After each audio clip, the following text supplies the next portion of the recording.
Qué horrible es ser una buena persona, nada más porque crees que allá arriba hay un Dios que te va a castigar si eres malo. Qué horrible que tu bondad, tu generosidad y tu capacidad de hacer bien exista nada más porque eres un tonto convencido de que hace méritos para entrar a un paraíso. Porque solo quieres quedar bien con un ser que crees que te puede partir en dos con un rayo, en vez de hacerlo por convicción, porque deseas ser un buen tipo.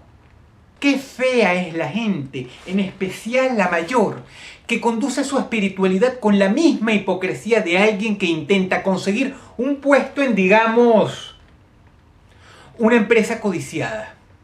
Porque si el cielo existiera y se manejara con esa misma falsedad invisible de la que adolecen muchos creyentes, el cielo previsiblemente sería un lugar de mierda, donde todos se portarían bien los primeros 5 días y después, cuando ya tienes el puestico asegurado, demuestras quién eres en verdad y empieza el desnalgue.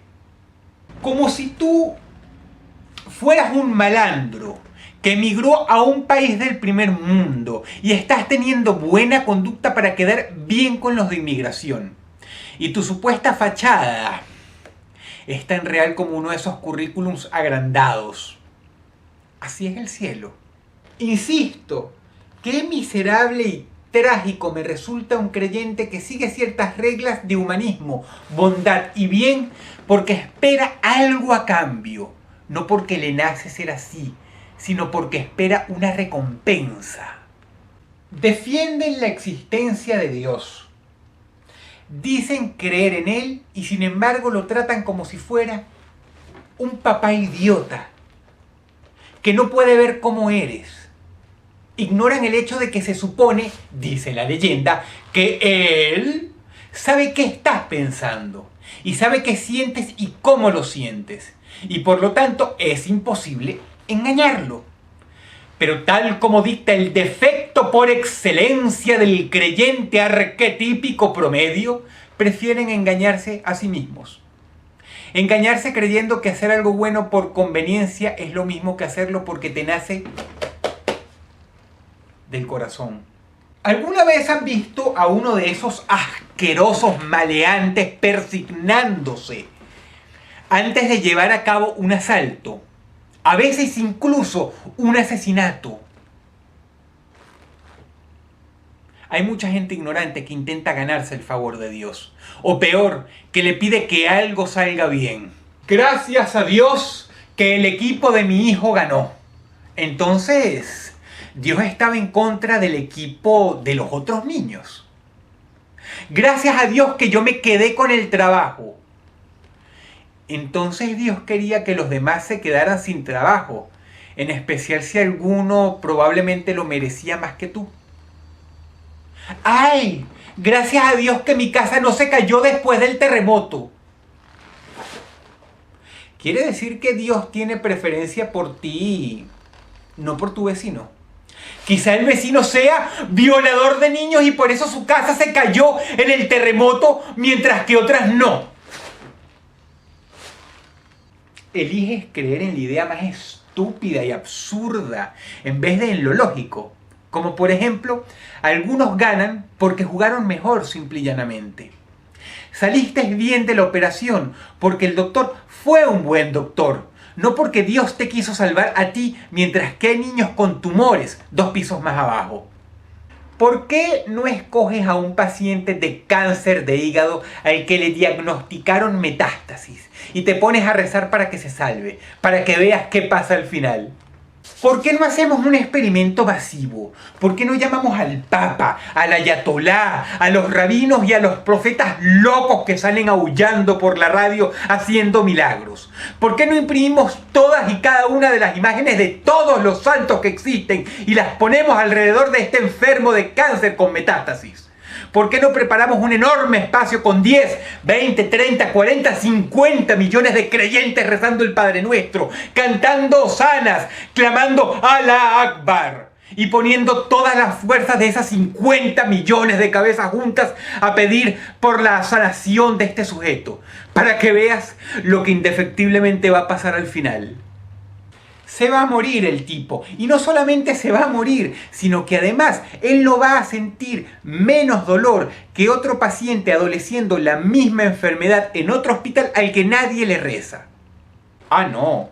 Pero al final, un chico que salió a pasear en la bicicleta se cayó, se fracturó una pierna, lo llevaron rapidito al hospital, lo sanaron, al mes puede caminar y gracias a Dios que está bien. O que se fracture el cráneo, o que se enferme de neumonía, o que le detecten a tiempo un cáncer de mama a la señora. O todas esas cosas que si te hubieran pasado hace 100 años, habrían firmado tu sentencia de muerte. Es la medicina la que te salvó, porque el cirujano te operó. Fueron 10 años de carrera universitaria la que te salvaron. Y si crees lo contrario, bien, cuando tengas un problema, ve a la iglesia y no al hospital. Pídele al cura que te opere y que éste a su vez le pida a Dios que dirija la mano que sostiene el bisturí, para que veas lo bien que vas a salir de eso. Yo sé que sentarme aquí y decirte que Dios no existe es difícil para ti. Puede que hasta chocante, pero vamos poco a poco. Por lo menos hoy día una gran parte de la población se ha desencantado con las religiones. La hipocresía y algunos delitos que a veces cometen los integrantes más sagrados de estos dogmas dicta que en un todo las religiones pertenecen a una etapa de infancia, de inmadurez de la humanidad, que está dejando atrás poco a poco conforme éstas más pierden el poder que le da la gente y los estados. Pero habiendo dejado atrás las religiones, ciertos síntomas producto de ellas persisten. Ellas y solo ellas a través de tus padres te inculcaron que Dios existe y por lo tanto, aunque ya no seas católico, judío o musulmán, sigues creyendo en Él. Como el típico mensajito del que yo ya estoy bien acostumbrado. ¡Ay, Dross! Yo no soy de ninguna religión, pero creo en Dios. Muy bien, bravo. Crees en ese personaje que inventaron las religiones, pero no eres religioso. Es como si te hubieras curado de la gripe. Ya no tienes fiebre, pero sigues tosiendo. Está bien, por algo se empieza. No te culpo por no creer en Dios porque estás luchando contra toda una vida en la que te enseñaron a creer en Él. Estás peleando contra un gusanito que no tiene nada de mágico, sino que se llama cultura. Contra la doctrina que te impusieron de niño, que te metió una idea en la cabeza. Y tu fuerza no depende de qué tanto decidas abrazarte a la ignorancia, sino a pelear contra ese dogma intransigente que te inculcaron y abrirte al mundo, a esas cosas maravillosas, a la ciencia, a la astronomía, en vez de buscar cualquier excusa rebuscada para defender supercherías caducas. Dios me está probando. Y por eso es que Él no. Por eso es que Él me dio libre albedrío. Sí, libre albedrío. Tenemos libre albedrío y por eso Él no se mete jamás ni hará acto de presencia en esta vida.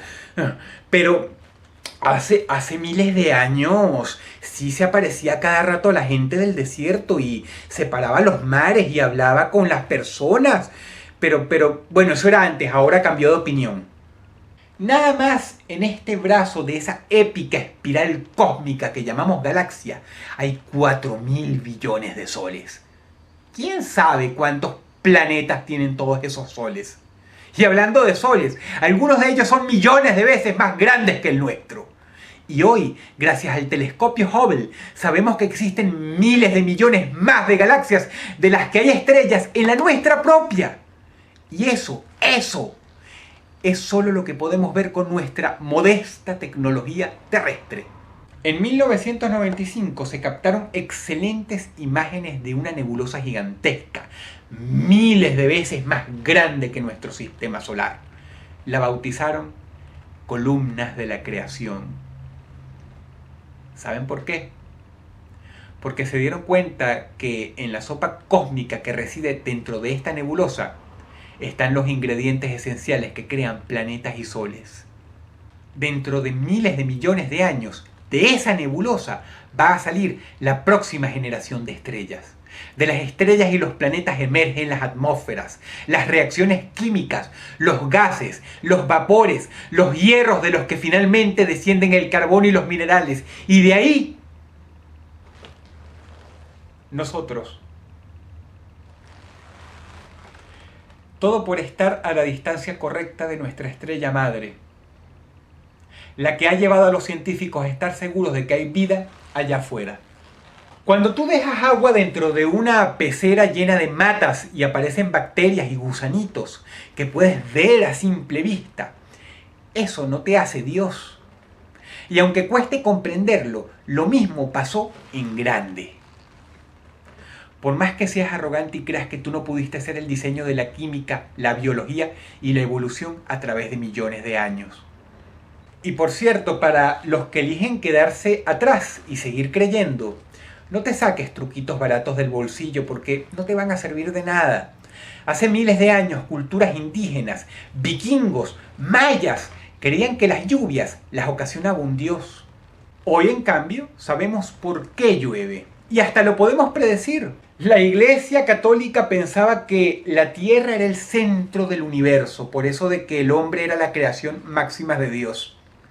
Hoy sabemos que no es así. Lo hemos visto con nuestros propios ojos. Hoy podría decirse que de hecho, la Tierra en el cosmos no es nada. Hemos avanzado muchísimo, ¿no? Las cosas van a continuar en esa tendencia. Por eso mañana sabremos cómo se creó el universo. Sabremos la verdad del Big Bang. Sabremos más sobre los agujeros negros. Tendremos la explicación real de muchos misterios. Quizá la famosa teoría del quantum, la teoría del todo, sea finalmente probada.